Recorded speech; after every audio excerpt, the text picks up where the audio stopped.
Shalom, bien-aimés frères et sœurs, shalom peuple de Dieu, shalom à vous tous qui nous suivez en direct et aussi à ceux-là qui nous reçoivent en différé. Que la grâce et la paix nous soient accordées ce matin et à vous qui nous recevez peut-être le soir, aussi la grâce et la paix vous soient accordées. Bien-aimés frères et sœurs, nous vous souhaitons les bienvenus dans cette école de la grâce de Dieu, là où nous partageons la parole de Dieu. Et ici, nous avons la liberté de pouvoir partager, de pouvoir converser. Ainsi, Seigneur nous a permis de pouvoir autoriser à chacun de nous aussi de pouvoir poser des questions parce que nous croyons que c'est en pouvant poser des questions que nous dissipons de tout ce qu'il peut y avoir par-ci et par-là. Donc, bien-aimés frères et sœurs, vous le savez et vous avez cette liberté de pouvoir poser vos questions. Ce matin, nous allons parler, en faisant suite l'enseignement de dimanche passé, intitulé « Faites ceci en mémoire de moi ». Et chaque fois que vous faites cela, vous annoncez la mort du Seigneur Jésus-Christ. Et bien-aimés frères et sœurs qui ont suivi l'enseignement, donc, il y a eu des questions. Vous savez, il n'est pas toujours facile de pouvoir poser des questions en direct. Parfois, les questions sont longues et ça demande beaucoup de temps. Et il y en a aussi ceux-là qui n'osent pas poser des questions. Alors, les questions, ils viennent parfois après. Et parfois, nous les recevons donc via WhatsApp. Parfois, un coup de fil et nous recevons des appels afin de pouvoir demander des questions. C'est ainsi que la question a été posée si c'est que nous avons dit dimanche passé, Paul n'a pas recommandé à l'Église de pouvoir faire la Sainte Seine. Si Paul n'a pas enseigné que la Sainte Seine était quelque chose d'actualité, alors comment pouvoir comprendre cette écriture, la continuité de ce texte où Paul dit que c'est lui qui mangera le pain ou boira la coupe du Seigneur indignement.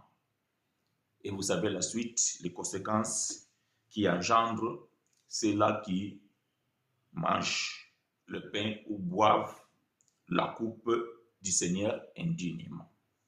Est-ce que n'est-ce pas là où Paul a recommandé la Sainte Seine? Est-ce que n'est-ce pas là où Paul a martelé que nous devons manger les pains et nous devons boire la coupe?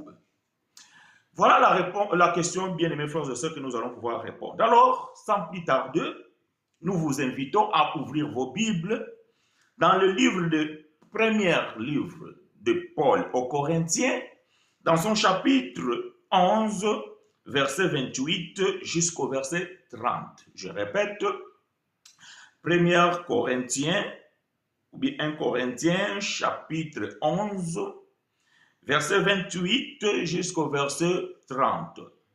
Voilà le texte de base qui va pouvoir nous introduire dans ce que nous allons pouvoir partager ce matin, vous et nous. Que l'Éternel vous soit favorable et vous êtes les bienvenus dans cette école de la grâce.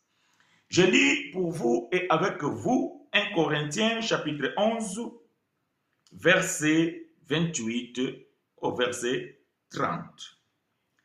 C'est pourquoi celui qui mangera le pain ou boira la coupe du Seigneur indignement sera coupable envers le corps et le sang du Seigneur. Que chacun donc se prouve soi-même et qu'ainsi il mange du pain et boive de la coupe, car celui qui mange et boit sans discerner le corps du Seigneur mange et boit un jugement contre lui-même. C'est pour cela qu'il y a parmi vous beaucoup d'infirmes et de malades, et qu'un grand nombre sont morts. Voilà la parole que Paul a écrite et que nous voulons examiner, vous et nous. Que l'Éternel apporte l'explication à ces paroles que nous venons de lire. C'est pourquoi celui qui mangera le pain ou boira la coupe du Seigneur indignement sera coupable envers le corps et le sang du Seigneur. Gloire à Dieu. Le pain, c'est le corps du Seigneur. La coupe, c'est le sang du Seigneur. Et quand on mange le pain, on mange le corps du Seigneur. Et quand on boit la coupe, on boit le sang du Seigneur. Est-ce que cela est vraiment réel? Est-ce que Paul nous a recommandé d'aller acheter du pain ou d'en fabriquer soi-même et après ce pain devient le corps du Seigneur? Est-ce que Paul nous a recommandé d'aller acheter du vin ou d'en faire soi-même, ou le jus d'orange, je ne sais pas, jus de raisin, et en boire, et cela est le sang du Seigneur? Bien-aimés frères et sœurs, je veux que nous puissions être un peu plus matures. Alors, nous allons pouvoir expliquer ces choses et nous allons pouvoir parler qu'est-ce que cela vraiment voudrait dire et cela implique quoi. Mais avant de pouvoir expliquer ces choses, allons voir un frère. Nous allons visiter un frère qui a quand même eu une compréhension de ce qui est Paul et de ce que Paul a écrit. Alors, notre bien-aimé frère Pierre, dans son deuxième livre, au chapitre 3, versets 15 à 16, 2 Pierre, chapitre 3, versets 15 à 16. Il va pouvoir nous aider à pouvoir discerner Paul. Voyez-vous? Frère Pierre, il va nous aider à pouvoir discerner Paul. Alors, je vais lire pour vous et avec vous 2 Pierre, chapitre 3, versets 15 à 16. Croyez que la patience de notre Seigneur est votre salut. Comme notre bien-aimé frère Paul vous l'a aussi écrit, selon la sagesse qui lui a été donnée. C'est ce qu'il fait dans toutes les lettres où il parle de ces choses, dans lequel il y a des points difficiles à comprendre, dont les personnes ignorantes et mal affermies tordent le sens, comme celui des autres écritures pour leur propre ruine. Cela veut dire que ce que Paul écrit, quand on prend les écritures de Paul, quand on prend les manuscrits de Paul, nous devons faire attention parce que Paul a écrit des choses. Et parmi ce que Paul a écrit, il y a des choses dans lesquelles il y a des points difficiles à comprendre. Et lorsque on lit les écrits de Paul et qu'on tombe sur des points difficiles à comprendre, il ne faut pas tordre le sens, il faut s'arrêter. Il faut se dire que non, ici je n'ai pas compris, alors je ne préfère pas commenter. Il faut dire que ici, je ne comprends pas, je ne préfère pas alors argumenter. Autrement, vous allez pouvoir dire des choses contraires et cela va provoquer votre chute ou votre ruine. Cela peut poser ou bien cela peut causer des dégâts dans la vie de certaines personnes. Cela peut causer des dégâts par rapport à la foi chrétienne. Donc, on a mis les gens en garde. Frère Pierre, il nous a mis en garde que lorsque nous lisons Paul, s'il y a des points difficiles que nous ne comprenons pas, alors, veut dire qu'à ce moment-là, nous sommes encore ignorants ou peut-être nous ne sommes pas encore affermis. Il ne faut pas parler. Il ne faut pas dire. Il ne faut pas commenter et il ne faut pas appliquer. Prie, cherche, consulte. Ceux-là qui ont été mandatés, qui peuvent peut-être t'aider à pouvoir discerner ce que tu viens de lire. Parce que, bien aimé, vous devez faire attention avec du levain. Le pain, bien aimé, ou bien la pâte, lorsque vous mettez du levain, elle va gonfler. Et cela n'est pas bon. Alors, nous disons ici, et nous avons toujours dit ici que lorsque nous lisons la Bible, nous devons prendre compte le contexte du texte, le contexte du temps. Nous devons prendre en compte certains paramètres afin de pouvoir comprendre. Si le verset ne nous a pas éclairés, alors il faut lire le chapitre. Si le chapitre ne nous a pas éclairés, alors il faut lire le livre. Si le livre ne nous a pas éclairés, alors il faut aller chercher d'autres livres. C'est ainsi que, bien aimé, nous cherchons à pouvoir comprendre les Écritures. Est-ce que Paul pouvait vraiment dire que, en prenant un bout du pain, en mangeant cela, vous avez mangé le corps de Christ? Est-ce que Paul a vraiment dit qu'en prenant une coupe et que vous le buvez, vous avez vraiment bu le sang de Jésus? Je ne crois pas. Maintenant, pour pouvoir discerner le langage de frère Paul, alors nous devons aller consulter lui-même frère Paul. Prenons 1 Corinthiens chapitre 2, versets 9 à 13. 1 Corinthiens chapitre 2, versets 9 à 13. Je vais lire pour vous et avec vous. 1 Corinthiens chapitre 2, versets 9 à 13. Je lis pour vous. Mais, comme il est écrit, ce sont des choses que l'œil n'a point vues, que l'oreille n'a point entendues, et qui ne sont pas point montées au cœur des hommes, ou bien au cœur de l'homme. Des choses que Dieu a préparées pour ceux qui l'aiment. Dieu nous les a révélées par l'Esprit. Car l'Esprit sonde tout, même les profondeurs de Dieu, lesquelles des hommes, en effet, connaissent des choses de l'homme, si ce n'est l'esprit de l'homme qui est en lui. De même, personne ne connaît les choses de Dieu si ce n'est pas, plutôt si ce n'est l'esprit qui vient de Dieu, afin que, oh, je me suis perdu. Je suis où? Je reprends le verset 11. Lesquels des hommes, en effet, connaissent les choses de l'homme, si ce n'est l'esprit de l'homme qui est en lui. De même, personne ne connaît les choses de Dieu, si ce n'est l'esprit de Dieu. Or, nous n'avons pas reçu l'esprit du monde, mais l'esprit qui vient de Dieu, afin que nous connaissions les choses que Dieu nous a données par sa grâce. J'aime ça.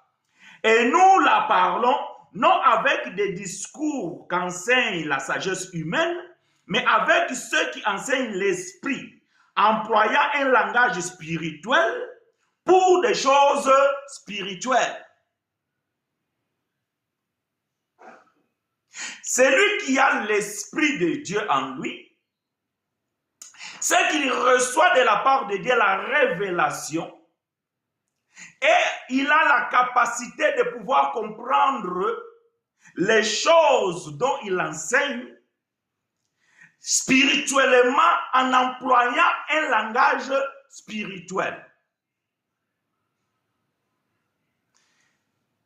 Est-ce que Paul est en train de se contredire? Loin de là.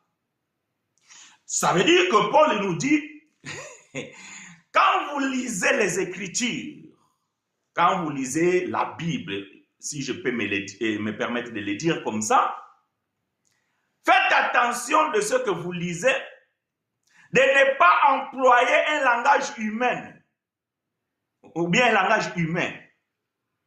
Voyez-vous?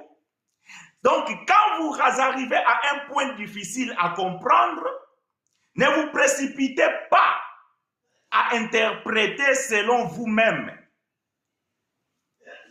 Parce que vous allez pouvoir peut-être causer du tort. Lorsque vous lisez la Bible et que vous arrivez à un verset ou bien une écriture qui semble être difficile de comprendre, ne vous précipitez pas à enseigner. Autrement, bien aimé, vous allez tordre le sens ou la pensée de l'auteur. Alors, comment Paul prêchait ces choses?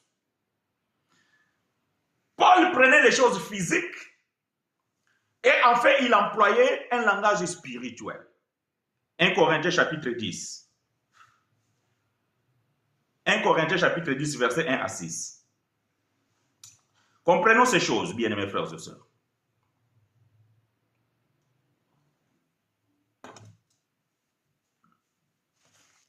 Si la Sainte Seine était une doctrine pour l'Église de la Nouvelle Alliance, bien-aimé frère Paul, il aurait dit et il aurait enseigné dans toutes les églises là où il a écrit. Malheureusement pour vous, les religieux, Paul ne l'a pas fait.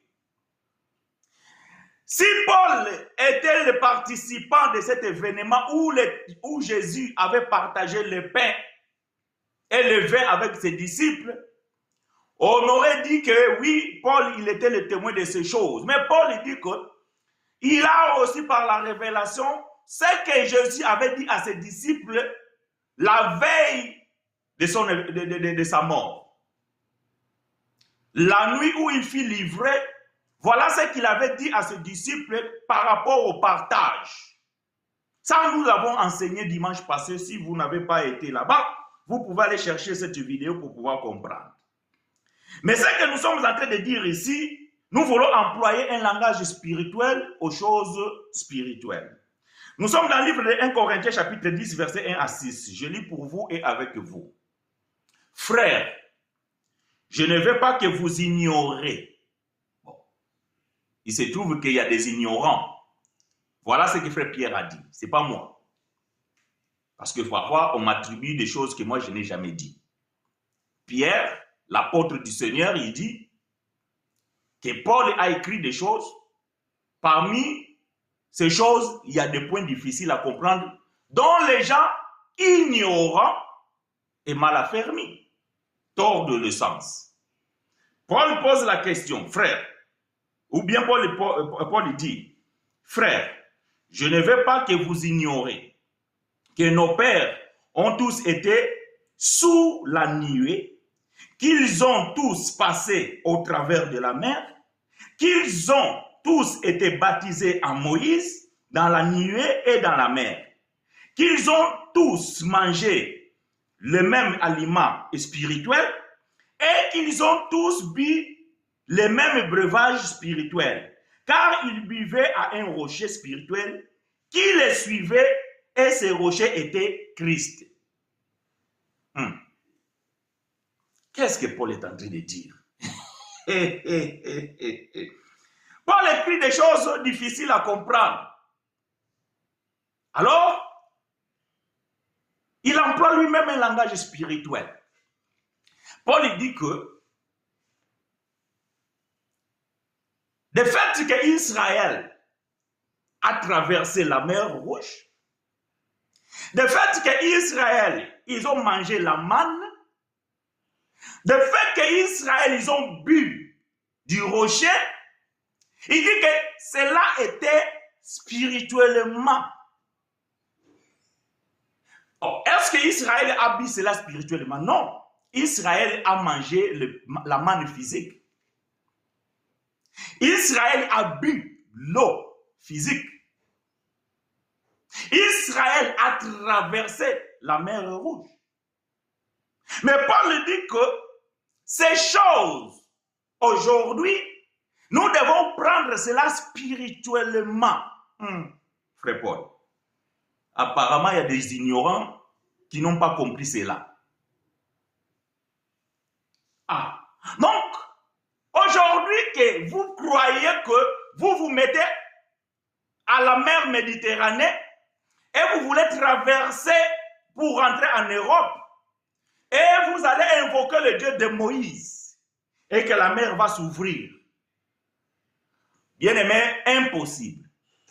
Je l'ai dit impossible. Non, frère Chino, tu ne peux pas dire ça. Avec Dieu, tout est possible. Vous pensez que Dieu, c'est votre marionnette? Que vous devez maintenant les manipuler comme vous le voulez? Est-ce que Moïse avait demandé d'ouvrir la mer Rouge? Bien, mais non. Moïse était devant un impasse. Le peuple était perdu. Ils ont regardé le derrière, Pharaon avec sa cavalerie. Ils arrivaient en forme. Ils ont regardé devant l'étendue de la mer. C'est fini pour nous. Même Moïse n'avait pas de solution. Ils ont dit, ben, jetons-nous dans la mer. Nous sommes morts. Ou restons ici. Comme ça, les Égyptiens, ils tombent sur nous. Lisez bien la Bible. Moïse n'a pas invoqué. Moïse n'a pas crié, n'a pas prié, n'a pas demandé Seigneur. Non. Dieu lui-même, voyez-vous, Dieu lui-même dira à Moïse de pouvoir utiliser le bâton. Si vous prenez cette écriture au pied de la lettre et que vous vous mettez de l'autre côté de la mer Rouge et que vous voulez faire les mêmes expériences que Moïse, je vous l'ai dit, bien aimé, vous allez mourir noyé dans l'eau, dans la mer. D'ailleurs, la mer ne va pas s'ouvrir. Lorsque vous êtes dans le déplacement, dans le désert, ou quelque part, et que vous avez soif, et vous n'avez rien à boire, prenez un bâton et frappez le rocher. L'eau ne va pas jaillir. L'eau ne va pas jaillir. Pourquoi? Paul va expliquer. Continuons.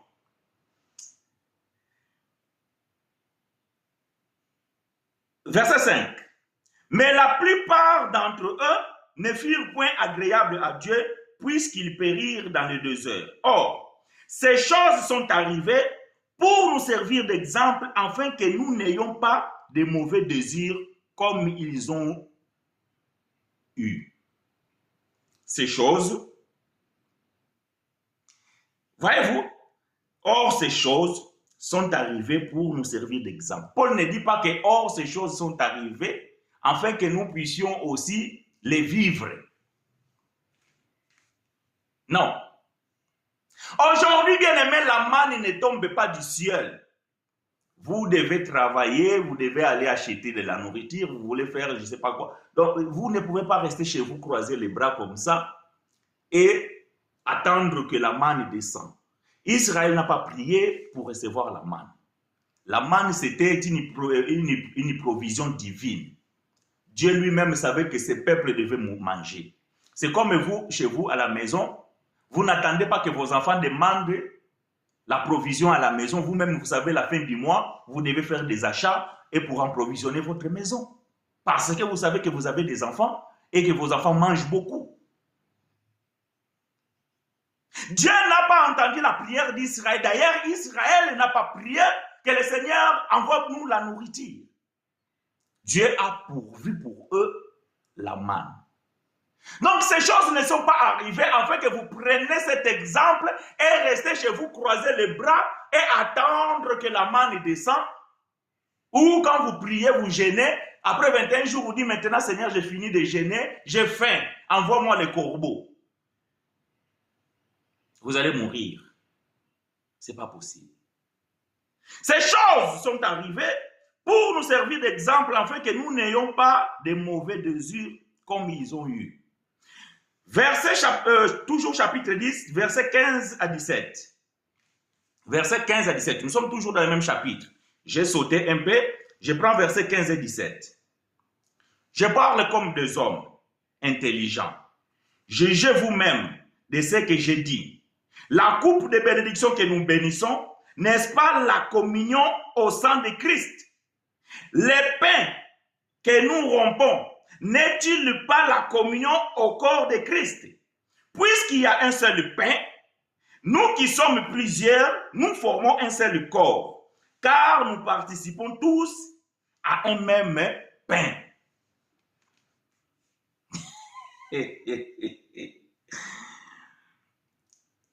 Ça, ce sont des choses difficiles dont Paul a écrit, que nous ne pouvons pas interpréter au pied de la lettre.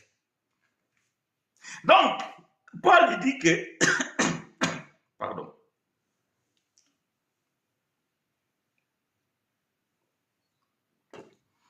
je parle à des hommes intelligents.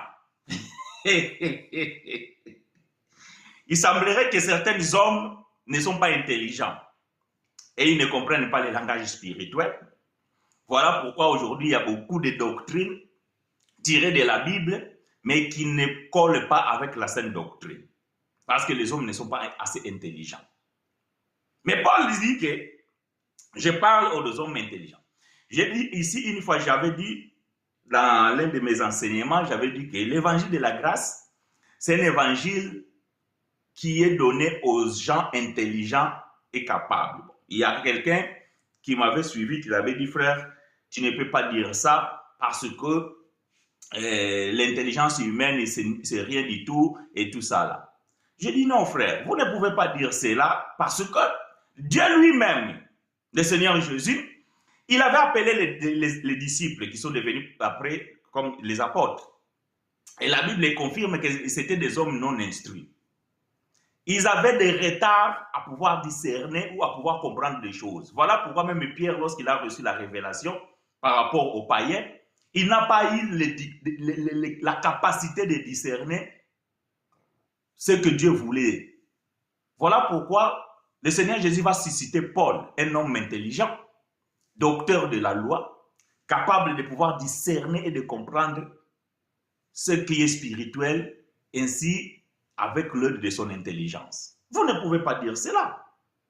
Voyez-vous, parfois il y en a besoin d'un peu d'intelligence pour pouvoir comprendre aussi les Écritures. C'est aussi important d'y aller à l'école, de faire un peu des études pour aussi pouvoir expliquer la Bible. Parce que lorsque nous ne sommes pas intelligents, donc il y a certaines choses que nous ne pouvons pas juger. Manque de maturité ou manque de capacité intellectuelle. Je parle comme à des hommes intelligents. Jugez vous-même de ce que j'ai dit. La coupe de bénédiction que nous bénissons, n'est-ce pas la communion au sang de Christ? Les pains que nous rompons, n'est-il pas la communion du corps de Christ? Mais si au chapitre 10, au verset 1, Paul commence à nous expliquer que ce qu'Israël a mangé, c'est la manne physique qu'Israël a mangé, était le corps de Christ. C'est que Israël était dans l'ombre, mais Paul dit qu'aujourd'hui, ces choses sont devenues spirituelles. Cela veut dire que les chrétiens, les enfants de Dieu, n'ont pas besoin d'aller manger la manne afin de pouvoir dire que nous sommes en train de manger le corps de Christ. Israël lui-même ignorait que la manne qu'il mangeait était la préfiguration du véritable pain qui devait venir et qui donne la vie.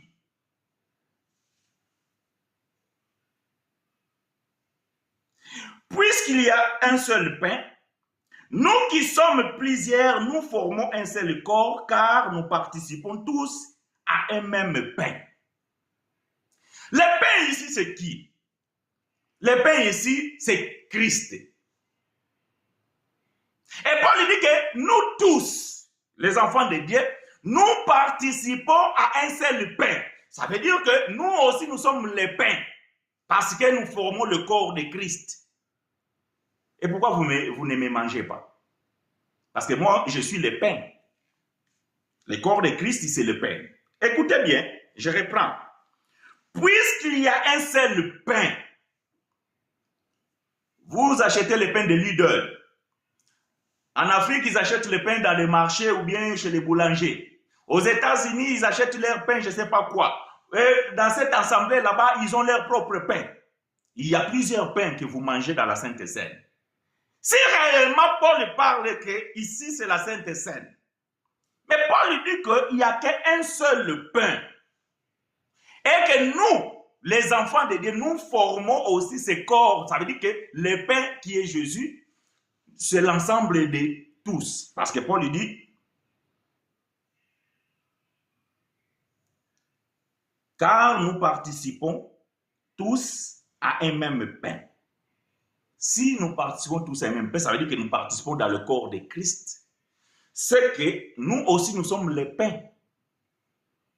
Et sur ce pain-là, il y a la tête qui est Jésus. Donc, moi, je dois manger une partie de ton corps, toi, tu dois manger une partie de mon corps. C'est ça, le pain. Vous ne voyez pas qu'ici, on a besoin d'appliquer un langage spirituel? Est-ce que vous ne comprenez pas qu'ici, il ne s'agit pas de pain physique? Est-ce que sommes-nous dépourvus de sens ou d'intelligence de ne pas comprendre qu'ici, on est en train de parler des choses spirituelles? Si Paul dit que ces choses symboliquement voudraient dire les pains, mais les pains que nous parlons là, c'est aussi spirituel, combien alors Paul va pouvoir exiger ou bien va pouvoir enseigner à un peuple de pouvoir manger un pain physique et dire que ça c'est la communion avec le corps de Christ? Ça n'a pas de sens. Bon, voyons voir quand même l'enseignement de Jésus. Nous sommes dans le livre de Jean chapitre 6. Supportez-moi de lire beaucoup et vous pouvez poser vos questions si vous en avez. Jean chapitre 6. Bon, je vais vous épargner vraiment beaucoup parce que ça aurait été mieux de commencer au verset 20, mais je vais commencer au verset 50 jusqu'au 63. Mais je sais que les lecteurs de la Bible savent et ils connaissent bien ce texte. Mais moi, je vais prendre du verset 50 jusqu'au verset 63. Ici, ce n'est pas Paul. Hein? Ici, ce n'est pas Paul. Ici, c'est le Seigneur Jésus lorsqu'il était sur la terre, fils de l'homme. Voilà ce qu'il lui, il a enseigné. Donc, voyons voir le pain, si c'est le pain physique ou c'est quelque chose d'autre. Jean chapitre 6, verset 50 à 63. C'est ici le pain qui descend du ciel. Oh.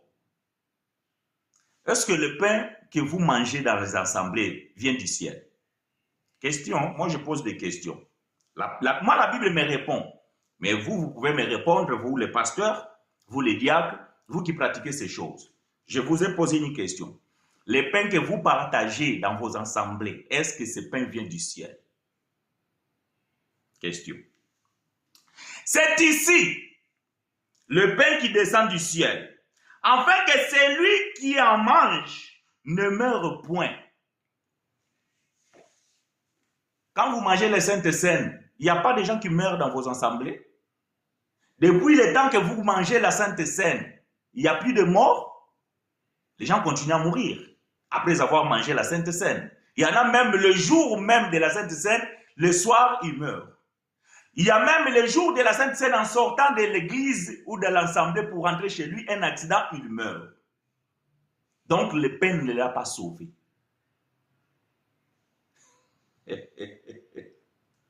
Mais ici, on est en train de dire un pain, lorsque vous en mangez, vous ne mourrez pas. Donc, ça veut dire que dans ce monde, personne n'a jamais mangé ce pain. Puisque les hommes meurent. Personne n'a jamais mangé ce pain. dont Jésus parle ici. Parce que les gens meurent.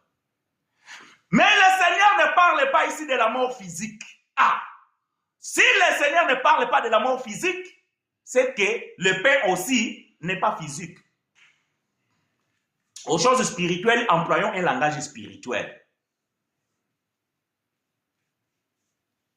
Si le Seigneur ne parle pas ici de la mort physique, le pain aussi dont il parle n'est pas un pain physique. Autrement, alors il nous a menti. Jésus, c'est un menteur. Parce que nous constatons que depuis le temps que vous mangez le pain, vous continuez à mourir. Mais lui, il parle de ce pain dont on mange, on ne meurt point. Je suis le pain vivant qui est descendu du ciel. Si quelqu'un mange de ce pain, il vivra éternellement. Et le pain que je donnerai, c'est ma chair, que je donnerai pour la vie du monde. Est-ce que le Seigneur, en disant cela, il avait dit qu'il va vous le donner à vous? Non, il est en train de parler de donner la vie, sa propre vie, pour la vie éternelle. Donc, le Seigneur nous parle ici des choses spirituelles. Parce que la chair ne connaîtra jamais l'éternité. C'est l'esprit qui connaît l'éternité. On parle un langage spirituel.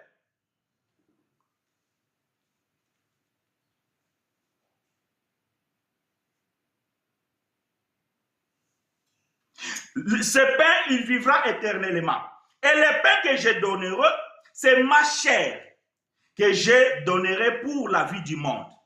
Là-dessus, les Juifs disputaient entre eux, disant, comment peut-il nous donner sa chair à manger?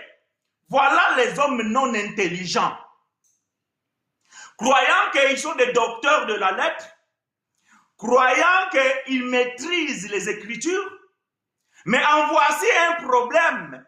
Ils sont sur un impasse.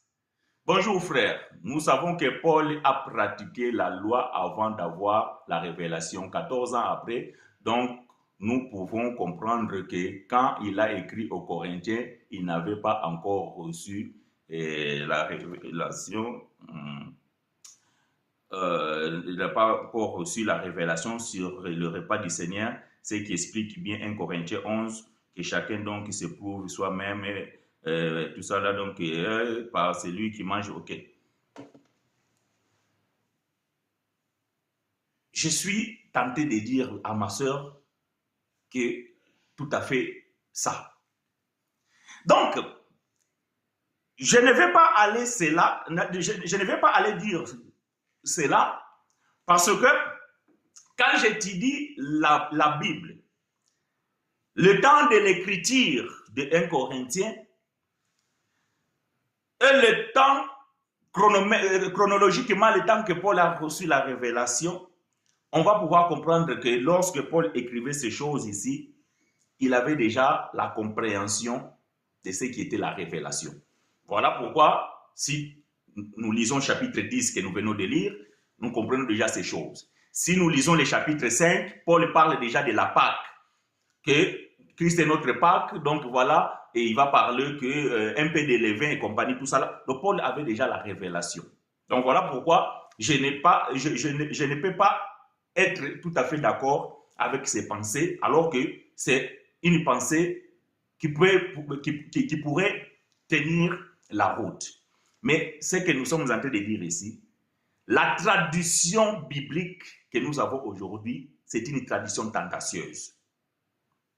C'est ainsi que ceux qui nous ont traduit la Bible, la plupart sont des théologiens, qui nous ont introduit ces choses et altéré le langage de la Bible. Voilà pourquoi si nous prenons plusieurs versions, nous allons pouvoir trouver plusieurs compréhensions des langages. Paul avait déjà reçu la révélation au moment où il écrivait ces choses ici. Parce que lui-même, il dit, dans le verset 23, il dit que voilà ce que le Seigneur m'a enseigné, ce que j'ai reçu du Seigneur. Donc, ce que Paul avait reçu du Seigneur, c'est au 3e ciel. Donc, c'est lorsqu'il son esprit était ravi et il a reçu au 3e ciel. Parce que Paul, n'était pas participant de cet événement. Comment Paul devait savoir ces choses s'il n'était pas les participants? Il dit lui-même que non. Voilà ce que le Seigneur Jésus m'a enseigné la nuit où il fut livré, ce qui s'est passé. Donc, Paul a reçu ces choses, donc Paul était déjà dans la révélation. Le problème ici, c'est tout simplement que, comme Paul a écrit ces choses qui semblent être difficiles par rapport aux religieux, donc, vous devez comprendre que là, nous devons employer un langage spirituel. Je reviens de ce que je suis en train de dire, bien de ce que je suis en train de lire. Nous sommes dans le livre de Jean. Là-dessus, les Juifs disputaient entre eux, disant, comment peut-il nous donner sa chair à manger? Donc, ces gens-là, en écoutant Jésus, ils n'avaient même pas moindre pensée de pouvoir comprendre que Jésus ne parle pas de choses physiques. Que Jésus ne traite personne de cannibales. Que Jésus ne parle pas que sa chair, là, vous allez les rôtir et vous allez mettre des muscades ou un peu de sel, un peu de feuilles de laurier. Non. Jésus ne parle pas comme ça. Mais les gens qui étaient là, non intelligents, comprenaient le langage de Jésus au pied de la lettre. Donc, ils ignoraient le langage de Jésus. Et à plusieurs reprises, Jésus les a toujours posé la question, pourquoi ne comprenez-vous pas mon langage? Mais il semblerait que la religion aujourd'hui aussi ne comprenne pas le langage. S'il faut que j'approuve la thèse de la sœur Ina, je peux aussi dire oui. Mais aujourd'hui, dans la nouvelle alliance totale, ces choses ne doivent pas être appliquées au pied de la lettre. J'ai supposé, j'ai dit que si je dois soutenir la pensée de la sœur Christiane, donc, que Paul, quand il parlait ces choses-là, il avait encore l'influence de sous la loi. Mais aujourd'hui, voyez-vous, là où la grâce est totale, là où le temple est fini, ainsi la loi a été accomplie, on n'a plus besoin de matérialiser ces choses. Parce qu'en matérialisant ces choses, nous restons dans l'ombre. Parce que le pain physique, c'est l'ombre du corps de Christ. Est-ce que devons-nous vivre dans l'ombre ou devons-nous vivre dans la réalité? Nous vivons dans la réalité. Mais cette réalité, c'est une réalité spirituelle. Voilà ce que nous voulons dire. C'est une réalité spirituelle. Quand Paul prend l'allégorie, il dit que Agar et Sarah, ce sont deux femmes qui représentent deux alliances. Vous pensez que Paul ne connaissait pas l'histoire? Bien sûr, Paul connaissait l'histoire. Mais Paul dira que Agar représente Israël qui est soumis à la loi parce que c'est la loi qui esclavisait. Mais historiquement, ça ne peut pas coller. Voyez-vous? Si vous prenez ce texte-là, vous donnez à un professeur de français et vous lui demandez la dissertation, vous lui donnez l'histoire de Genèse, il va dire que frère Paul, ici, il a eu 0 sur 20. Voyez-vous? Parce que le professeur de français, il va faire la dissertation selon la compréhension, voyez-vous, selon la compréhension de la langue française. Il va dire que cet homme, il s'est trompé dans toutes les lignes. Parce que Agar n'a jamais été la mère d'Israël dans l'histoire. Comment lui, il vient, il nous dit que Agar, c'est le mère d'Israël. Donc, il a eu 0 sur 20. Mais comme c'est un langage spirituel, frère Paul a eu 100 sur 20. Ah, bon frère chinois, c'est impossible. Ok, comprenez comme vous voulez. C'est pour vous dire que j'ai fait l'hyperbole. C'est que Paul n'a raté rien. C'est tout simplement que ici, quand Paul parle de Galates chapitre 4, il emploie un langage spirituel en prenant les choses physiques. Donc nous disons que quand vous prenez les pains physiques et que vous en mangez, spirituellement cela ne vous fait rien. Parce que vous ne pouvez plus vivre dans l'ombre. Vous devez vivre maintenant la réalité spirituelle. Or, les pains, c'est Jésus. Jésus, c'est la parole. La parole, c'est la nourriture. Voyez-vous? Donc, ces choses, bien-aimés, est très important de pouvoir comprendre. Voilà pourquoi nous avons vu dans les assemblées, même les sorciers en train de distribuer la Sainte Seine. Si celui qui mange indignement, il va tomber malade et il va mourir. Mais les sorciers qui ont mangé la Sainte Seine, les sorciers qui en mangent la Sainte Seine jusqu'aujourd'hui, sont-ils pas plus qu'indignes?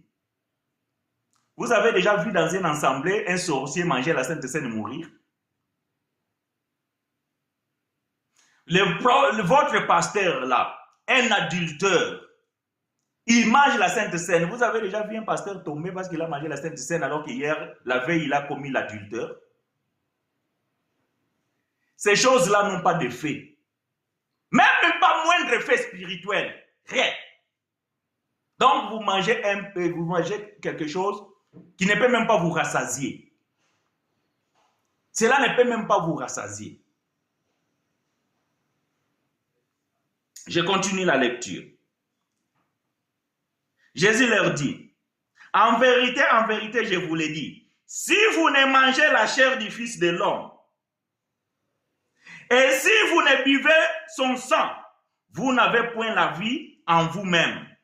Celui qui mange ma chair et qui boit mon sang est la vie éternelle, et je le ressusciterai le dernier jour. Jésus ne parle même pas de pain. Maintenant, Jésus, il a dit son corps, sa chair. Ce qui donne la vie éternelle, c'est la chair de Jésus. Ah, alors nous, on est foutus.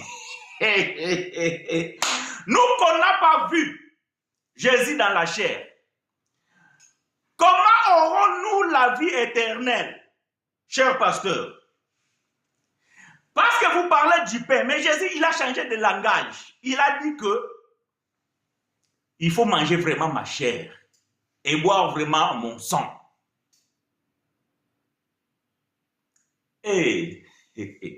Alors nous, on est foutus. Où trouverons-nous la chair de Jésus? Où trouverons-nous le sang de Jésus? Où? Écoutez ce que Paul va dire. 2 Corinthiens chapitre 5.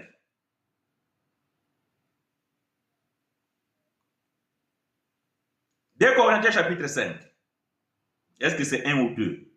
Je vais chercher rapidos. 2 Corinthiens chapitre 5. Versets 15 à 16. 2 Corinthiens chapitre 5, versets 15 à 16. Je lis pour vous et avec vous 2 Corinthiens chapitre 5, versets 15 à 16. Et qu'il est mort pour tous, afin que ceux qui vivent ne vivent plus pour eux-mêmes, mais pour celui qui est mort et ressuscité pour eux. Ainsi, dès maintenant, donc déjà dans le temps de Paul, ainsi, dès maintenant, nous ne connaissons personne selon la chair. Et si nous avons connu Christ selon la chair, maintenant nous ne le connaissons plus de cette manière-là. Si nous ne le connaissons plus de cette manière-là, on le connaît comment aujourd'hui? En esprit. C'est que nous sommes dans la joie. Nous n'avons pas besoin de manger la chair de Jésus pour que nous puissions avoir la vie éternelle. Parce que la condition de Jean chapitre 6, Jésus insiste. Il faut manger ma chair et boire mon sang. Mais nous, aujourd'hui, on est foutus parce que Jésus dans la chair, il n'est plus. Comment aller manger sa chair et boire son sang? Et Paul dit que si on a connu Jésus selon la chair, maintenant, Donc maintenant, je lis ici, ce n'est pas même aujourd'hui, c'était maintenant de Paul. Déjà dans le temps de Paul, Paul avait déjà aboli ces choses. Il avait déjà anéanti cela. Il avait déjà dit qu'on n'a plus besoin de la chair de Jésus. Si vous avez, nous on a mangé avec Jésus, nous on a marché avec lui, moi Pierre, je l'ai embrassé, Jean, moi je dormais sur sa poitrine, tout ça, c'est très bien. Mais aujourd'hui, dès maintenant, on n'a plus besoin de connaître Jésus selon la chair. Parce que s'il fallait vraiment manger la chair de Jésus et boire vraiment son sang pour avoir la vie éternelle, c'est que nous aujourd'hui on est foutus. C'est qu'aujourd'hui nous on est perdus. On est foutus. Heureusement, ces choses sont des choses allégoriques. Car, verset 55, car ma chair est vraiment une nourriture. Est-ce que Jésus est menteur? Non, dites-le-moi si Jésus est menteur, parce que nous allons poser la question à Jésus. Mais si ta chair est vraiment une nourriture, donnez-le-nous. Donnez-le-nous, parce que nous voulons la vie éternelle. Donnez-nous la chair. La sœur Marie doit mettre encore au monde. Combien d'enfants sœur Marie doit mettre au monde afin que nous ayons la chair de fils de Dieu?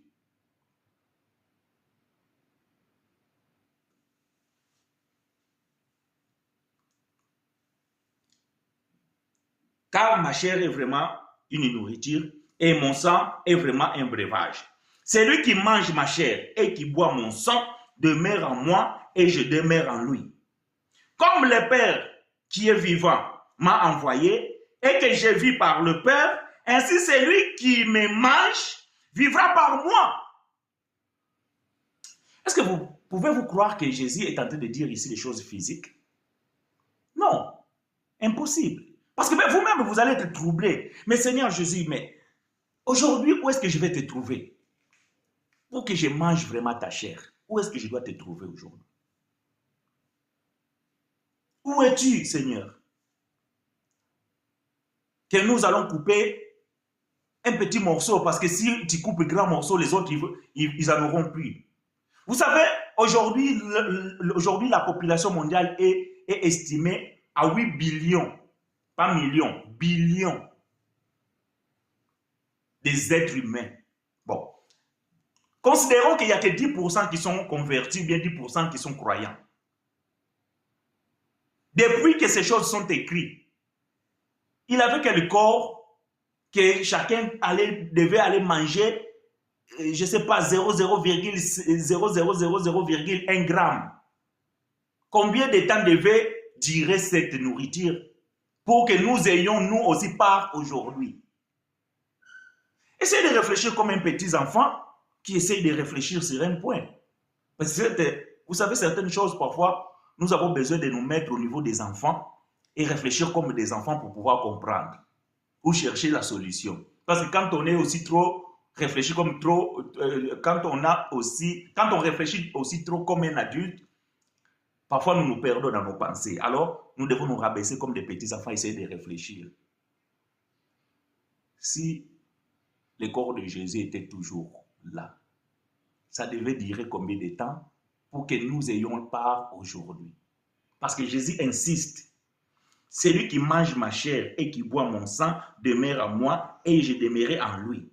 Comme le Père qui est vivant m'a envoyé et que je vis par le Père, ainsi celui qui me mange vivra par moi. C'est ici le pain qui est descendu du ciel. Il n'en est pas comme de vos pères qui ont mangé la manne et qui sont morts. Celui qui mange ce pain vivra éternellement. Jésus vient de dire ce que Paul a dit dans 1 Corinthiens chapitre 2, que les Israélites, ils ont mangé la manne et ce manne était Christ. Mais ils sont morts parce qu'ils n'avaient pas le discernement. Que ce qui faisait là, c'était une préfiguration. Donc, ils ont mangé la manne physique, ils sont morts. Vous mangez le pain physique dans la Sainte Seine, vous mourrez. Vous n'aurez pas la vie éternelle.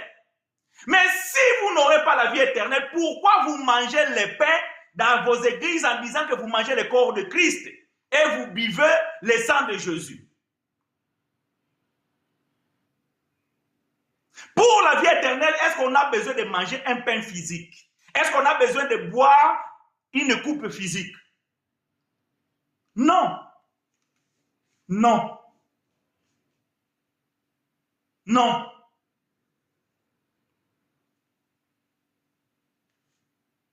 Jésus dit ces choses dans la synagogue, enseignant à Capernaum. Plusieurs de ses disciples, après l'avoir entendu dire, cette parole dure, qui peut l'écouter? Et voilà. Voilà. Quand vous n'avez pas la compréhension spirituelle des choses, vous allez comprendre que tout est dur. C'est ainsi que Pierre dit, c'est que Paul a écrit, où il y a des points difficiles, donc des points durs à comprendre, et que les gens tordent le sens. Ici, les disciples, ils ont tordu le sens de ce que Jésus est en train de dire. Ils ont tordu le sens. Ils ont dit que non, ces choses sont dures. Nous ne sommes pas des cannibales. C'est impossible de manger la chair d'un homme. Donc, ce n'est pas possible. Cet homme, il doit être un démon. Il va nous marabouter. Comment peut-on manger sa chair? Qui peut supporter ça? Qui? Qui? Ce que Jésus est en train de dire, c'est dur à comprendre. Ce que Paul écrit, c'est dur à comprendre. Donc les gens mal affermis et ignorants ne peuvent pas comprendre le langage de Paul. Parce qu'il n'emploie pas un langage spirituel aux choses spirituelles. Parce que Jésus, ce qu'il dit ici, lui-même, il va confirmer que ce qu'il vient de dire, ce n'est pas physique. Écoutez. J'aime ça. Plusieurs de ses disciples, après avoir entendu dire cette parole dure, qui peut s'écouter? Jésus, sachant en lui, même que ses disciples murmuraient au sujet leur dit, cela vous scandalise. Et si vous voyez le Fils de l'homme monter où il était auparavant, c'est l'esprit qui vivifie, la chair ne sert à rien. Les paroles que je vous ai dites sont esprit et vie. Point. Je ferme ma Bible. C'est fini. On n'a plus rien à dire. On n'a plus rien à dire. Vous voulez qu'on dise quoi? Laissez-les continuer à manger le pain et boire le sang parce qu'ils prennent plaisir à cela. Ignorants qui sont en pensant que en faisant cela, ils ont la vie éternelle, ils ont la communion avec Jésus. Alors que les Écritures disent le contraire. Vous voulez que nous disons quoi? Nous les encourageons dans leurs bêtises. Allez manger. Faites vos pains. Achetez les pains chez les boulangers. Achetez du vin, le jus d'orange, le jus de raisin, le vitalo. Buvez-en. Il n'y a pas de problème. Mais nous vous disons que cela ne vous sert à rien. Hey, j'aime la parole de Dieu. Je répète ce que Jésus dit. Parce que quand c'est Paul, Jésus. Vendredi, j'ai parlé avec un frère qui m'a posé une question. Et la question qu'il avait posée, c'était à propos d'une sœur par rapport au ce qu'il ne faut pas manger, ce qu'il faut manger, tout ça là. Alors le frère, on avait déjà partagé, je lui avais dit que ce que Moïse avait dit, c'était la loi. Mais Paul, il dit que dans 1 Timothée chapitre 4, il dit que donc, manger tout ce qui se vend au marché et tout ce que Dieu a créé est bon, pourvu qu'on les prend avec l'action de grâce et la nourriture est sanctifiée par la prière et par la parole. Cette sœur, il m'a sorti une absurdité pour me dire qu'on ne peut pas suivre Paul parce que Paul est un homme. Je lui ai dit, mais alors Moïse que tu suis, n'était-il pas un homme? Voyez-vous l'absurdité? Non, c'est que Moïse a écrit, j'ai dit ma sœur, les 10 commandements, Moïse ne l'a pas écrit. Les 10 commandements, Dieu a écrit avec son propre doigt. Tandis que les 612, plutôt les 603 préceptes que Moïse a écrits, c'est Moïse. Voilà pourquoi même le Seigneur Jésus, lorsqu'on l'a interrogé, il a dit qu'il est écrit dans la loi de Moïse. Jésus n'a pas dit qu'il est écrit dans la loi de Dieu. Il est écrit dans la loi de Moïse. Moïse n'était-il pas un homme? Donc vous voulez ignorer Paul et vous donnez le crédit à Moïse en pensant que Moïse était un Dieu. Non, Moïse n'était pas Dieu, Moïse était un homme. Si même Dieu a dit que je ferai de Moïse un Dieu, Moïse était un homme, voilà pourquoi il est mort. Ce sont des absurdités. Ce sont des absurdités. Paul sait qu'il a dit. Il n'a pas contredit ce que le Seigneur Jésus est en train de dire ici. C'est l'esprit qui vivifie. Donc, la chair ne sert à rien. Mais toi, tu nous as dit que nous devons manger ta chair. Maintenant, tu nous dis que la chair ne sert à rien. Oh, mais Seigneur, arrête de nous embrouiller. Non, nous les enfants de Dieu ne sommes pas embrouillés. Parce que nous comprenons bien le langage du Seigneur et nous vivons en esprit. Mais ceux qui sont embrouillés, oh frère, pourquoi vous opposez les Saintes Seines? La Sainte Seine, elle est biblique et tout ça là. Vous vous embrouillez parce que vous ne comprenez pas le langage de la Bible, vous ne comprenez pas le langage de Jésus et vous ne comprenez pas le langage de Paul. Voilà pourquoi vous êtes embrouillés. Mais nous ne sommes pas embrouillés parce que nous comprenons que le Seigneur Jésus ici ne fait pas le jeu de mots. Comment peux-tu lui dire que pour avoir la vie éternelle, il faut manger sa chair et par la suite, il vient de dire que la chair ne sert à rien. Ça veut dire que Jésus dit que son corps ne sert à rien. Comment pouvez-vous suivre un homme comme ça qui dit une chose maintenant, 5 minutes après, il dit le contraire. Vous ne pouvez pas suivre un homme comme ça. C'est un embrouilleur. Vous suivez un Jésus embrouilleur, vous les religieux. Voyez-vous, vous suivez un Jésus embrouilleur. Voilà pourquoi vous ne savez pas quoi faire et où aller. Mais nous comprenons le langage de Jésus. Nous comprenons le langage de Paul. Aux choses spirituelles, nous employons un langage spirituel. Dans tout ce que Jésus dit ici, il n'y a rien de physique. Parce que ce qui est physique ne sert à rien. C'est l'esprit qui vivifie, la chair ne sert à rien. La parole que je vous ai dite sont esprit et vie. Donc la parole que Jésus vient de dire ici ne sont pas des choses physiques. Est-ce que cela est vraiment difficile à comprendre?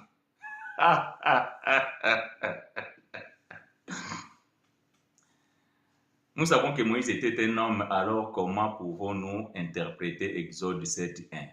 Bon, qu'est-ce que l'Exode 7.1 dit? Oh là là, bon, Exode, prenons les Écritures, hein? Nous ne maîtrisons pas tout. Hein? L'Exode chapitre 7, verset 1. L'Éternel dit à Moïse, vois, je te fais Dieu pour Pharaon et Aaron, ton frère sera ton prophète. Ça, c'est une question très simple à répondre. Très simple à répondre. Et la réponse se trouve dans la question, ou même dans le verset. Dieu dit. Voyez-vous? Dieu dit. Moïse ne s'est jamais présenté à qui que ce soit, je suis un Dieu. Jamais. Jamais. Moïse était un homme. La Bible dit, l'Éternel dit à Moïse, vois, je te fais Dieu. Est-ce que Moïse était devenu Dieu? Non, Dieu lui a fait Dieu. Ça veut dire que Dieu l'a conféré une puissance, une autorité qui vient de lui-même et il a donné à Moïse, il a prêté à Moïse. Il dit, je te fais Dieu et je fais de ton frère ton prophète. Cela veut dire quoi? Les paroles que tu vas utiliser ne sont pas tes paroles, ce sont mes paroles, mais je te les prête. Donc, je te donne mon identité pour que tu ailles à cette mission. Après, Et après, tu continues comme toi-même. Tu réfléchis comme toi-même. Tu dis ce que tu penses. Mais pour la mission dont je t'envoie, je te prête ma parole. Parce que Moïse il disait que je ne sais pas parler. J'ai bégayé. J'ai une langue fauchée, une langue embarrassante. Comment je vais pouvoir aller? Va, je te ferai un Dieu. Dieu n'a pas dit que Moïse est Dieu. Non, je te ferai un Dieu. Ça dit, je te donnerai la capacité. Bonjour frères chinois. Nos frères et sœurs qui prennent le repas du Seigneur dans les assemblées, qui pratiquent la dîme et toutes sortes de choses, ces personnes sont-elles déchues de la grâce? Bien sûr. Bien sûr. Bien sûr.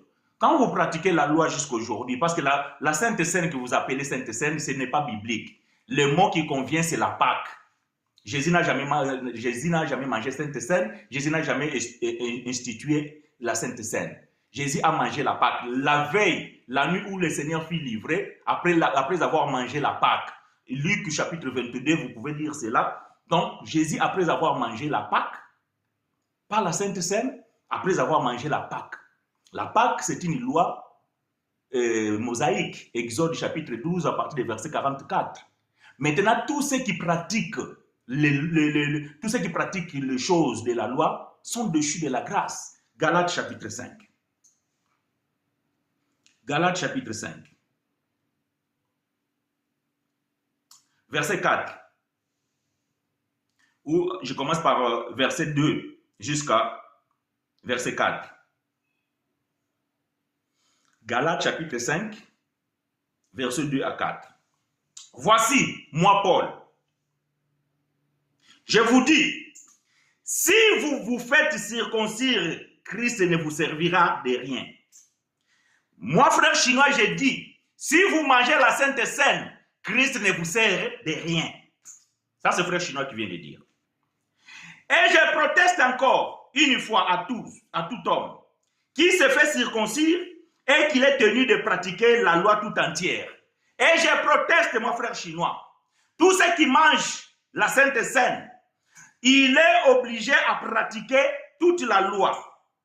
Vous êtes séparés de Christ. Vous qui cherchez la justification dans la loi, vous êtes déchus de la grâce. Vous qui cherchez la justification par la Sainte Seine, vous êtes déchus de la grâce.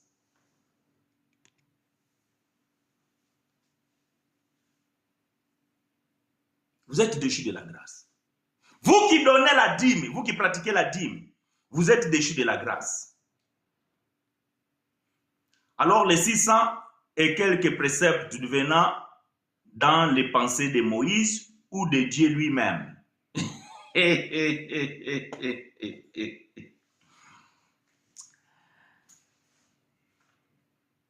Quand vous lisez la Bible, vous allez pouvoir voir que lorsque Moïse a reçu les préceptes, c'est par rapport aux situations qui se trouvaient dans la société. Dieu maintenant va pouvoir dire à Moïse d'écrire afin de pouvoir lui donner la solution à résoudre le problème. Donc, il y a des choses que Moïse a écrites, inspirées par Dieu, mais il y a des choses dont Moïse a écrit qui devaient être la solution. Je te donne une écriture pour illustrer ça. J'espère que la sœur Monique, j'ai répondu à la question et j'ai donné les versets bibliques, donc pas besoin de donner beaucoup de commentaires parce que Galates chapitre 5, verset 2 à 4 répond à la question. Donc, bien que Paul parle de la circoncision, mais Paul parle aussi de toute la loi. Donc, la dîme, ça fait partie de la loi. Donc, si vous pratiquez la dîme, vous devez pratiquer la circoncision. Si vous pratiquez la circoncision, vous devez pratiquer la Pâque. Si vous pratiquez la Pâque, vous devez pratiquer... Donc, c'est ça. Et quand vous pratiquez ces choses, vous êtes déchus de la grâce de Dieu. Le frère Alberto, il vient de parler par rapport à ce que Moïse a écrit si c'est venu. Prenons Matthieu chapitre 19. Prenons Matthieu chapitre 19, verset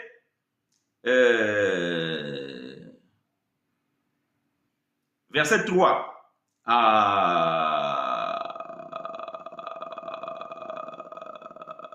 8.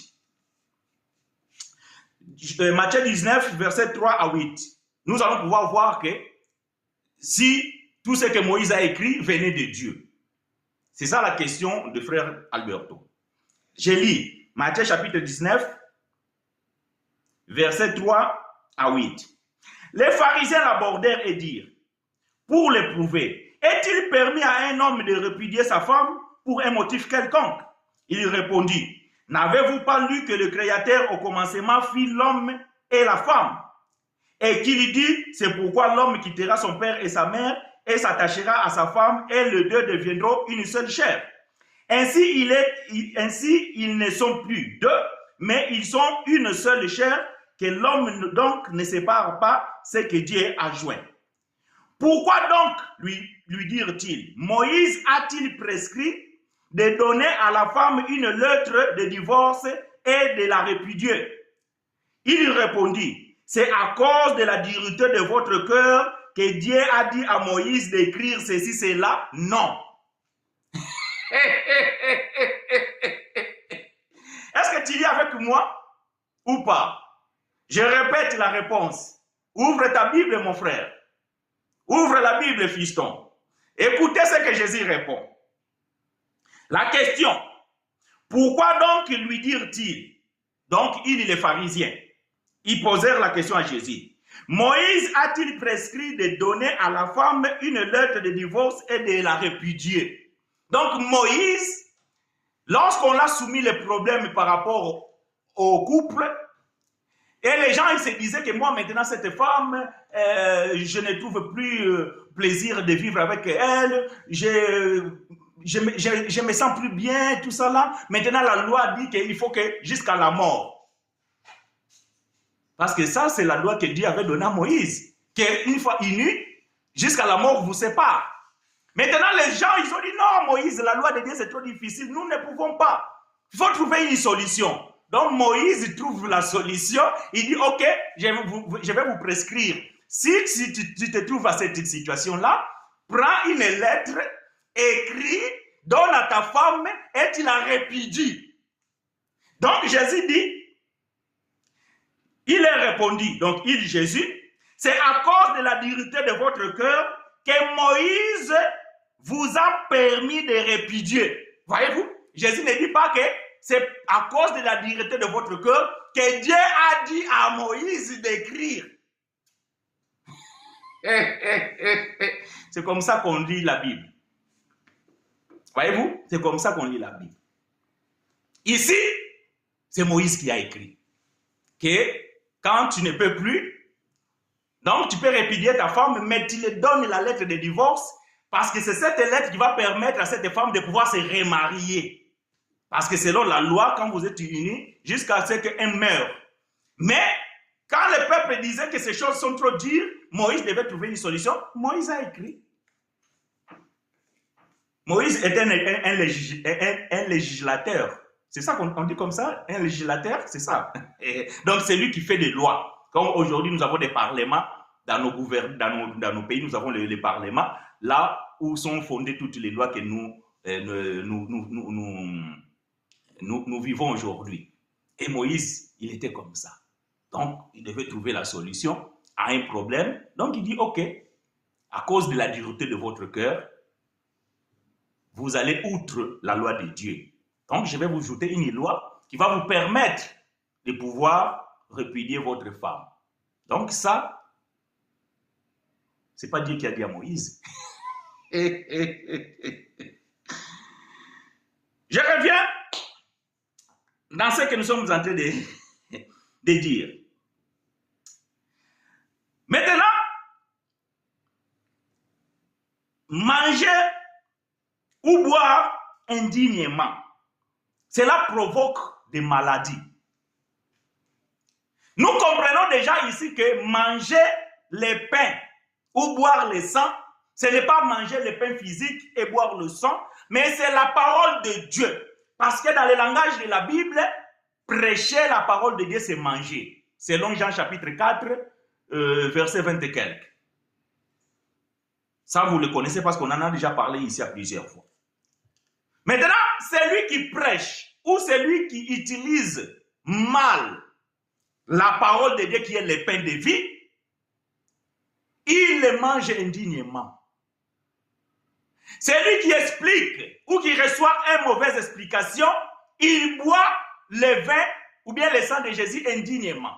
Parce que le pain, c'est la parole, le vin, c'est l'explication. Et cela engendre des maladies. Cela n'est pas d'aujourd'hui. Même dans la loi, quand Dieu a donné la loi, il dit que si vous ne respectez pas cette loi, si vous ne le faites pas comment je l'ai prescrit, ou bien selon ce que Moïse vous a prescrit, vous allez subir des conséquences. Les maladies qui étaient en Égypte, vous serez frappés aussi de cela. Nous sommes dans le livre d'Exode. Exode chapitre 15, versets 25 à 26. Et c'est là où nous allons mettre point virgule, bien mes frères et sœurs. Si vous avez des questions, posez vos questions et nous allons vous répondre. Exode chapitre 15, versets 25 à 26. Je lis pour vous et avec vous. Deuxième livre de la Bible écrite par le prophète Moïse, le grand prophète, dans son chapitre 15, versets 25 à 26. Je lis pour vous et avec vous. Exode 15, 25 à 26. Moïse cria à l'Éternel et l'Éternel lui indiqua un bois qu'il jeta dans l'eau et l'eau devint douce. Ce fut là que l'Éternel donna au peuple des lois et des ordonnances.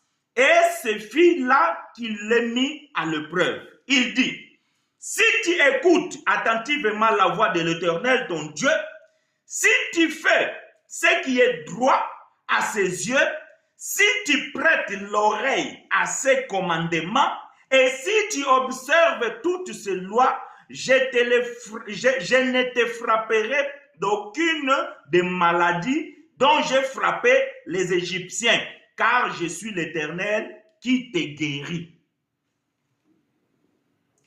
Vous mangez indignement le pain du Seigneur et vous buvez indignement la coupe du Seigneur. Voilà pourquoi il y a des maladies parmi vous et que vous mourrez. La mort dont Paul parle ici, c'est une mort spirituelle.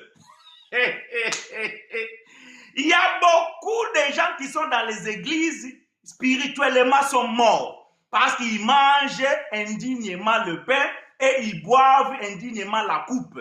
Donc, ils ont un mauvais enseignement et une mauvaise explication de ces enseignements. Cela engendre la mort spirituelle. Aux choses spirituelles, employons un langage spirituel. Est-ce que c'est compliqué à comprendre? Non. Non. Ce que bien-aimé Frère Paul écrit,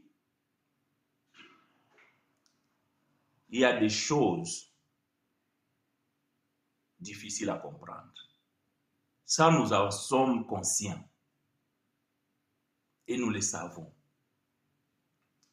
Mais nous vous disons que lorsque vous lisez les écrits de Paul et que vous trouvez ces choses-là dont Pierre dit, ce sont des choses difficiles à comprendre, arrêtez-vous.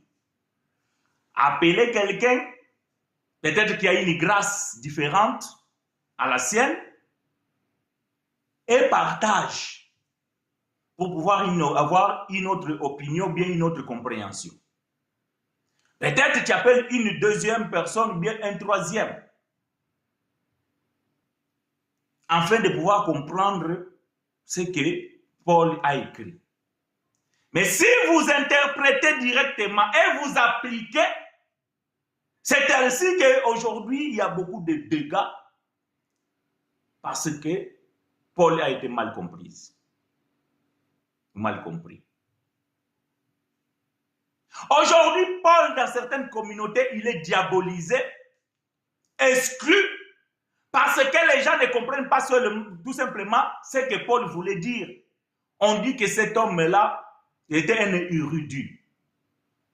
Bien sûr que Paul était un érudit. Parce que un érudit, ce n'est pas celui qui dit des choses mauvaises. C'est celui qui dit les choses contraires à la religion. C'est lui qu'on appelle un érudit. Voyez-vous, quand on ne comprend pas ce que Paul a écrit, on a essayé de diaboliser Paul. Il y a quelqu'un qui pose une question, ou qui m'a déjà posé une question. Frère, doit-on suivre Paul ou doit-on suivre Jésus? Moi, j'ai dit on doit suivre Paul. Ah, voilà l'idolâtrie. J'ai dit non, tu te trompes. Je n'adore pas Paul. Et j'ai dit, je dois suivre Paul. Parce que lui dit que soyez mes imitateurs comme moi je l'ai de Christ. Donc, je ne dis pas que j'adore Paul, mais je le suis. Parce que tout ce que Paul a dit, il a reçu du Seigneur. Maintenant, ce que Jésus a dit, quand il était sur la terre, ce sont des paraboles. Donc, je ne peux pas les suivre sans l'interprétation de Paul. Est-ce que vous comprenez? Le Dieu de gloire nous fasse grâce, afin que nous ayons les yeux de cœur ouverts et que nous ne vacillions pas, et surtout que nous ne tombions pas sur des doctrines pernicieuses où les gens, par des gains mondains, sont prêts à tout. Restons dans la saine doctrine, la doctrine des apôtres. Si les apôtres n'ont pas écrit cela, si les apôtres n'ont pas dit cela, ce n'est pas parce qu'ils n'avaient pas le temps. Non, ils avaient suffisamment de temps pour tout écrire et pour tout dire. Il faut tout simplement que l'Éternel vous fasse grâce, que vous ayez la capacité de saisir la révélation. C'est ça qui fait beaucoup de défauts aujourd'hui. On n'interprète pas les choses difficiles dans la Bible avec un langage humain. Aux choses spirituelles, vous devez employer un langage spirituel. Les pains dont on parle dans la Bible, qui étaient physiques, dans l'ancienne alliance, dans la nouvelle, c'est spirituel.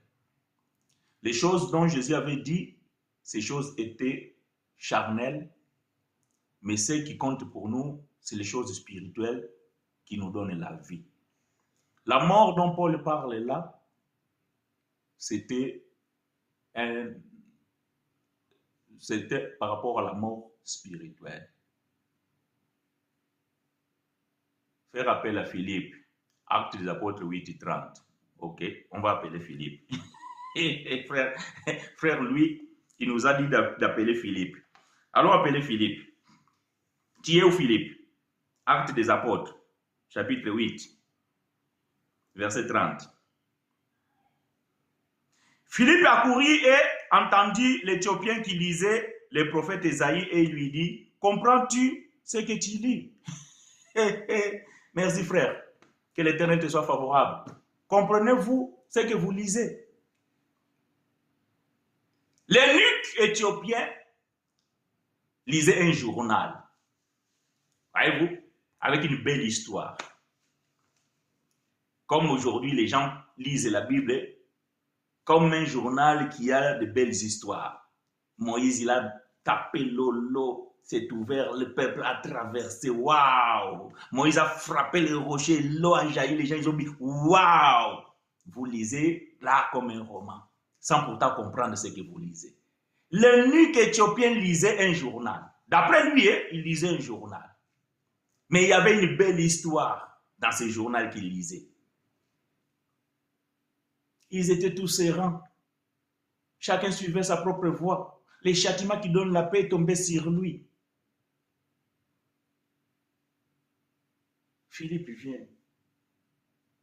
Mais c'est l'intendant, parce qu'il était haut gradé.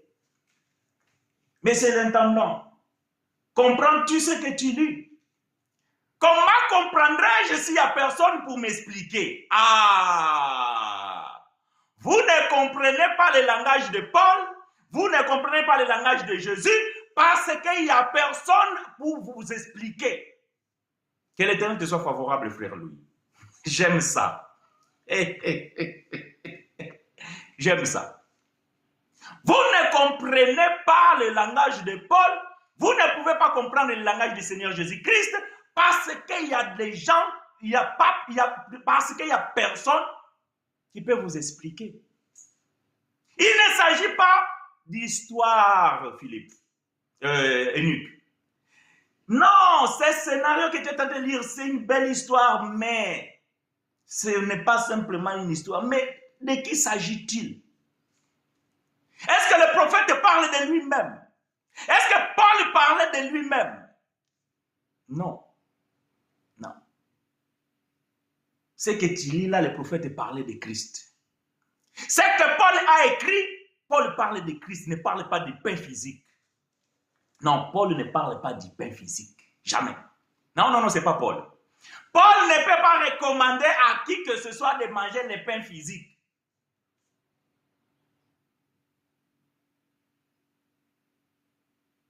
Les gens ne mouraient pas à cause du pain physique qu'ils mangeaient. Les gens mouraient parce que la nourriture spirituelle qu'ils mangeaient était pourrie et ils étaient spirituellement malades et ils mouraient spirituellement. La nourriture que vous mangez dans vos assemblées, c'est une nourriture pourrie spirituellement. Voilà pourquoi vous êtes morts spirituellement. Et vous ne pouvez ressusciter que par la parole de l'évangile de la grâce, la parole de la vérité. Et lorsque vous ne recevez pas la parole de la vérité, vous continuez à être mort et vous ne pouvez pas ressusciter. Aux choses spirituelles, employons un langage spirituel. Parce que quelqu'un va pouvoir dire, le frère est en train de maudire les gens. Non, je ne maudis personne. Nous sommes en train de parler des choses spirituelles. Laissez-nous employer un langage spirituel. Est-ce que vous me comprenez? Voilà, c'est très bien. Bon, je sais qu'il y aura encore des questions parce qu'il y a beaucoup de bien-aimés qui nous suivent en différé, donc qui ne peuvent pas poser des questions directement, comme la sœur qui a posé cette question. Donc, nous attendons des questions et par la grâce de Dieu, nous allons revenir et pouvoir répondre en ouvrant les Écritures. Quand ce que Paul nous a dit, c'est difficile à comprendre, nous pouvons faire appel à un autre frère. Appelons frère Pierre. Appelons frère Luc. Appelons, je ne sais pas, frère Jacques. Appelons frère Moïse. Appelons peut-être frère Esaïe. Pour que nous puissions être éclairés. Mais n'allez pas dans la philosophie. N'allez pas dans la philosophie. Ne cherchez pas, vous comprenez, à ces temps-là, ceci, cela, voyez maintenant. Donc, quand on mange la Sainte Seine, bien aimé, nous sommes en communion avec Jésus-Christ. Et quand vous ne le mangez pas, vous êtes en communion avec qui? Avec votre pasteur? Avec la prophétesse? Il faut le manger tous les jours. Pourquoi vous ne mangez pas tous les jours la Sainte Seine si c'est là qui amène la communion? Donc, si vous mangez une fois la Sainte Seine une fois par mois, donc la communion avec Jésus dure qu'un mois. Après, 30e jour, la communion c'est fini, vous devez la renouveler le lendemain. Un enfant de Dieu, il est en communion avec le pain de vie qui est Jésus. Tous les jours, chaque instant, tu n'as pas besoin d'aller manger quelque chose pour que tu sois en communion avec ton Seigneur. Il habite en toi, il est avec toi, il marche avec toi, il dort avec toi, il mange avec toi, il parle avec toi, il chante avec toi. Il est à toi, toi, tu es à lui. Ça, vous ne pouvez pas comprendre. Est-ce que ça, c'est difficile à comprendre? Ne restez pas religieux, bien-aimés frères et sœurs. Ne restez pas religieux. Les actes religieux n'apporteront rien dans votre vie, ni spirituellement, ni physiquement. Au contraire, cela peut vous poser des dégâts. Parce que quand vous faites des jeûnes à outrance, quand vous allez chercher Dieu dans la montagne où les gens sont en train de mourir, parce qu'il y a eu un accident, parce qu'il y a eu un ébroulement des roches, vous mourrez.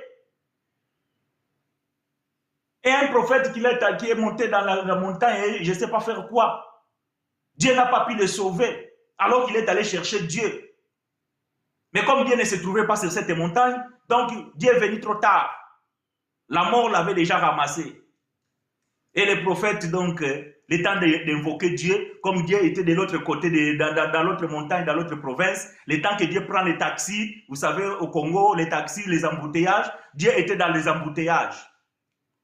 Et Dieu est arrivé trop tard, le prophète est mort.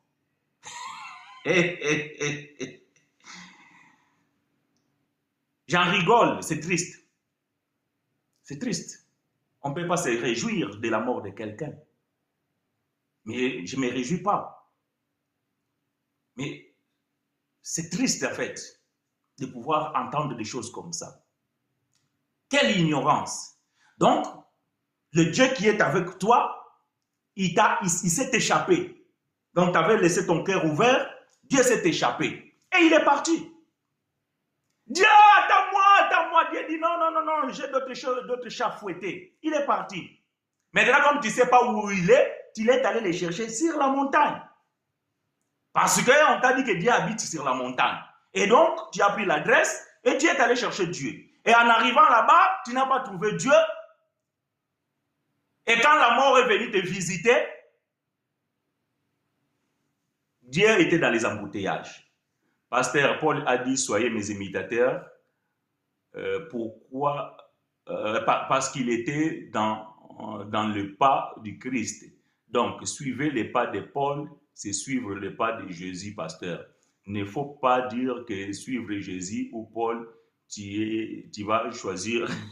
Il ne faut pas dire que suivre Jésus ou Paul, tu vas choisir Paul. Ok. Merci pour les reproches de pouvoir dire qu'il ne faut pas que je fasse les choix. Moi, je fais les choix. Moi, j'ai dit et je répète ce que j'ai dit.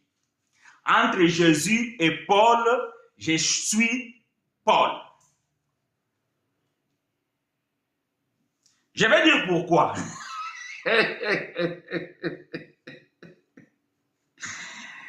Oh, Seigneur, gloire, Seigneur de gloire. Vous savez, parfois, ce que j'ai dit, parfois c'est scandale, ça scandalise les gens, je comprends. Mais c'est bien aussi de me reprendre. Parce que quand quelqu'un me reprend comme ça, comme la sœur vient de faire, ça me permet aussi de pouvoir me justifier. Parce que quand on dit des choses, bon, les gens, parfois, donc, ils ne comprennent pas toujours notre langage. Et cela donc fait que on est mal comprise. Donc, ce que je vais dire ici, pourquoi je dis cela? Je prends l'écriture. 1 Corinthiens chapitre 11, verset 1. 1 Corinthiens chapitre 11, verset 1. Parce que c'est très important de pouvoir répondre aux questions. Je répète la question. Non, c'est même pas la question. C'est une reproche. Pasteur, Paul a dit, soyez mes imitateurs, parce qu'il était dans le pas de Christ. Donc, c'est passé. Donc, suivre les pas de Paul, c'est suivre les pas de Jésus. Pasteur, il ne faut pas dire que suivre Jésus ou Paul, tu vas choisir Paul.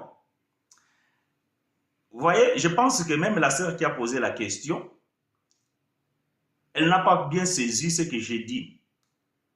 Et la réponse que j'ai formulée se trouve dans cette affirmation. Écoutons bien le reproche qu'on m'a fait, le jugement qu'on me porte. Pasteur, Paul dit, soyez mes imitateurs parce qu'il était dans le pas du Christ. Donc, Paul n'était pas dans le pas de Jésus. Donc, tu es d'accord avec moi? J'aime ça. Donc, toi-même, tu viens de confirmer que Paul était dans le pas de Christ. Donc, suivre les pas de Paul, c'est suivre les pas de Jésus.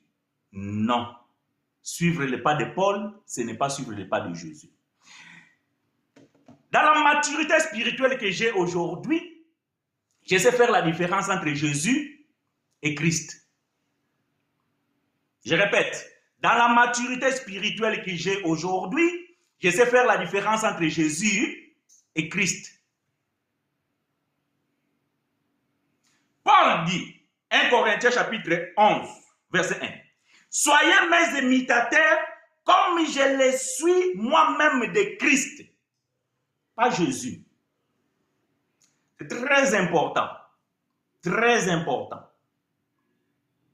C'est pour ça que je dis aux gens, quand vous me suivez, vous devez aussi avoir une certaine maturité spirituelle. Parce que vous serez scandalisé, parce que quand vous écoutez certaines choses qui sortent de ma bouche, vous pouvez être scandalisé. Quand Jésus était sur la terre, il disait des choses. Matthieu chapitre 10, ou chapitre 13, versets 34 et 36, tout ce que Jésus a dit, il a dit en parabole. Paul dit que nous prêchons Christ crucifié, ressuscité. Pas Jésus de Nazareth. Donc, je ne suis pas Jésus de Nazareth, je suis Christ que Paul a prêché. Voilà pourquoi je suis imitateur de Paul, qui est l'imitateur lui-même de Christ. Donc, j'ai fait un choix. Je dois suivre Paul, qui m'a présenté Christ ressuscité, que Jean, quand il m'a présenté Jésus de Nazareth. Donc, ne soyez pas scandalisés que je fasse le choix de suivre Paul. Parce que Christ ressuscité, il n'a rien dit directement comme ça à qui ou à Pierre, à Jacques pour écrire. Il s'est révélé à Paul. Voilà pourquoi Paul pouvait dire ça. Ah oui, tu parles de Jésus-Christ. Oh. Mais oui, c'est toi, tu as dit dans ta question, ou bien dans le reproche, tu as fait la différence. Ignoramment, je pense. Parce que si tu avais su ma réponse, donc tu aurais pu comprendre ce que je vais te dire. Toi-même, tu as dit que Paul a dit, il est imitateur de Christ, pas de Jésus. Bon, il y a quoi encore? Suivre Paul, c'est suivre Jésus-Christ et moi, c'est comme ça, je comprends. Amen. Jésus de Nazareth n'a rien apporté à l'Église, tandis que Paul nous amène au Fils. Ok. Voilà. Donc, voyez-vous, il ne faut pas être scandalisé par rapport à ce que je dis, parce que il y a une différence entre Jésus et Christ. Christ demeure éternellement, tandis que Jésus a connu la mort.